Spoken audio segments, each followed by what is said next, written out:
Greetings Bond fans and welcome back to a new episode of Some Bond Geek Talks About with me, your host, Henry Stevens. Everybody, how do you do? Hope you're having a good day. Hope you're enjoying a good Bond film, Bond book, Bond video game, Bond graphic novel, Bond whatever you want, everybody. But before we get into today's conversation piece of this video, I just want to, of course, ask you if you haven't already subscribed to the channel, why don't you give us a subscribe? Subscribe, click on the subscribe button, click on the notification bell icon to see future updates and videos. And as always, everybody, from me to all of you, all the great people of the James Bond fan community, a warm thank you for watching this episode. Right, everybody, so what we're going to discuss today is something, again, quite close to my heart, really, and it's something I think all of us Bond fans love, and it's something we look forward to no matter what in every James Bond film that comes out. But basically, it is this.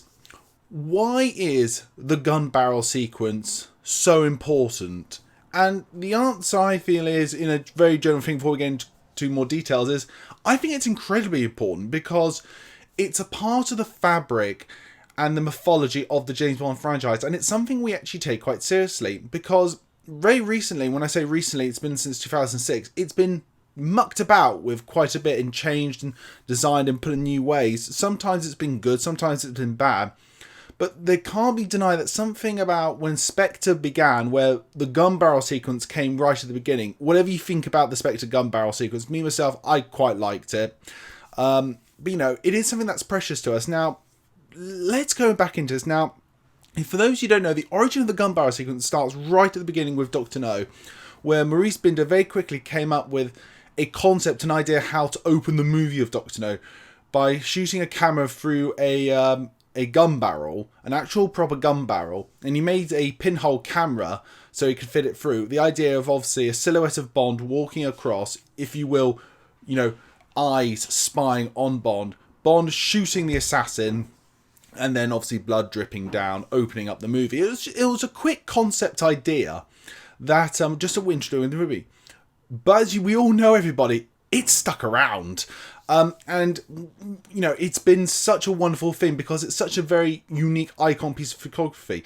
Let's just start off, obviously, with the little dots just going across the screen. All it is just circle dots going across the screen.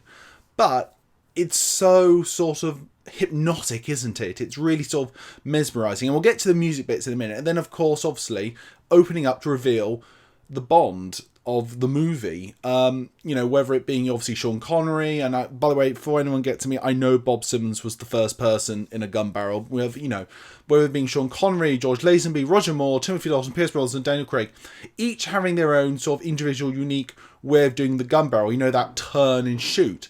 It says actually weird enough a lot about the Bond themselves and the sort of film we're getting, because if you look at Sean Connery's one, it's very much, you know, a bit of a dangerous smack bang. With Lazenby, it's a very, you know, low kick brow. Roger Moore, I always find his ones are very sort of calm and collective, you know, a bit like himself. Dalton, it's really aggressive. Brosnan, it's very, you know, no nonsense, stand up straight bang.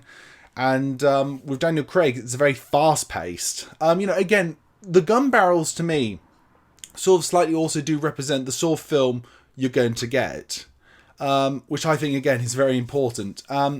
I also want to talk about, in a sense, here right now, why I also think the importance, because this, by the way, sounds completely stupid, but it really does mean a lot to me, and that is this. The gun barrels, to me, have always represented the beginning of the film like a teleportation, if you may. You know, we're not going to see just some other sort of movie. You know, we're going into James Bond world. These little dots come on screen and then you see the Bond and then, you know, the blood drip down, then you go into the movie. It's like a teleportation. It's like, right, everybody, we're going into James Bond world. This is the teleportation device to get you into James Bond world. Again, I know that's what it's really always meant to me. Unlike other films, you could use, you know, this is the teleportation to James Bond's world. And we're going to sit back and enjoy the ride and have a very different experience depending on who the actor is you see in the gun barrel.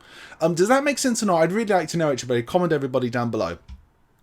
But again, just carrying on for that as well, the other thing we haven't talked about really is the music. Now, obviously, again, the music plays a massive part in these gun barrel sequences. You know, right from the beginning one all the way through till Spectre, there's been very different musical elements to the series, you know, whether it's been faster music, more dangerous music, more classical, more sort of oriental. There's always bits with it in the Gunbarrel sequence that also gives you a flavour and hint of what the movie is. It's interesting, the more I talk about it here, I'd love to hear your opinions as well. I always feel like this Gunbarrel, this 10-second, 15-second little clip, gives you already so much information about the movie you're going to get. That's why I think it's important. You know, for instance, I use this one perfectly. The License to Kill Gunbarrel is a perfect example because the music is so much darker and very much sort of almost scary. It perfectly represents the film that follows after it. And of course, the Bond Gunbarrel has improved over the years, you know, going from the original looks to widescreen. Then you've got obviously Daniel Kleinman's new CGI. And then we get to the Daniel Craig era. Now, this is where obviously things really changed with the Gunbarrel sequence. In Casino Royale, it was given a sort of meaning and purpose. It represented Bond's second kill becoming the 00 agent that he will become. I really liked that. I really, really did. I thought when they did it and they put it in the film and it opened into the title sequence, I thought, brilliant. Just absolutely brilliant. I love that idea. Now, from now on, every time I even look back at the old Bond films, to me, it also adds now that it represents Bond's killing becoming the 00 agent that he is meant to be, which I really like. So I think that was really, really great. It was a different way of doing the Gunbarrel. Still sort of at the beginning, but it gave it purpose. That was right. Then we got on to Casino Royale, where they didn't start the film with the Gunbarrel, which I still stand by as a mistake. I understand it's part 2, if you will, of Casino Royale, and they put it at the end. But they did that terribly, I think. The Gunbarrel in Casino Royale looked dreadful. It was too just get it out the way and done. And then obviously it turned into the Quantum of Solace. I'm not gonna lie to you. I felt like, how can I put it? People weren't caring about the Gunbarrel. People felt it wasn't important. Just shove it in. It's part of the Bond thing, done. But no, that's not the point of it. Now, when we move on now to Skyfall, I was annoyed it didn't start with the Gunbarrel. But then at the end, you know, when obviously you got that ending bit, you know, with Pleasure M, like, you're like, yes, Bond is back, and then it goes into the Gunbarrel. I was like, yes! And it wasn't the best looking Gunbarrel, I fully accept, but it's like, it works so well at the end. I fully admit, it goes, right, okay, fair enough, the Gunbarrel worked to the end. But Sam Mendes, as some of you might know, originally intended the film to open the Gunbarrel and Bond then coming on screen walking stuff. But he felt it wouldn't look right together. Look, I'll say this. Fans online have created sequences of the Skyfall Gunbarrel at the beginning, followed by that opening shot. I think it's okay. I think it works. I disagree with Sam Mendes there, but I respect his opinion. But I did love the Gunbarrel at the end of Skyfall. And then obviously, finally, as I mentioned earlier, we got the Spectre Gunbarrel at the beginning of the film, which led on to Think on Your Sins. Again, I'm sorry. Whatever my feelings on Skyfall be that as it may, the fact that the Gunbarrel was at the beginning was a really great yes moment. I was like, yes! And again, I like the look of the Skyfall Gunbarrel. I know I'm in the minority there. But then how it didn't open into the movie, something just didn't feel right again. It's weird. It's almost, as I say, the whole idea of, as I talked about, the teleportation idea, how it needs to own the movie, it's sort of synopsis with the Bond. It's very hard to move your mind, I think, away from it. But should we?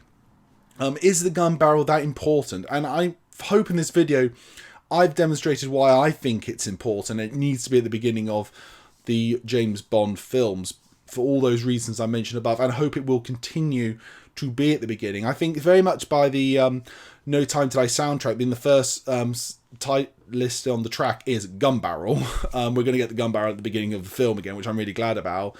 But I'd like the Gunbarrel to start properly. I'd like it, you have the dots. I'd like it then, you know, to open up into the movie. That's what I really, really hope for. Maybe Daniel Craig in the tux again, but I really went massive for. But everybody, that is my thoughts and my real sort of feelings on this whole why the Gunbarrel sequence is so important and everything it actually does represent. But I want to know, everybody, from the fan community, a couple of things. Number one, do you agree with what I say? Do you disagree with what I say? And also, what is your favourite Gunbarrel? I'm sure down the line I will do a ranking or talking about all the different Gunbarrels that there have been.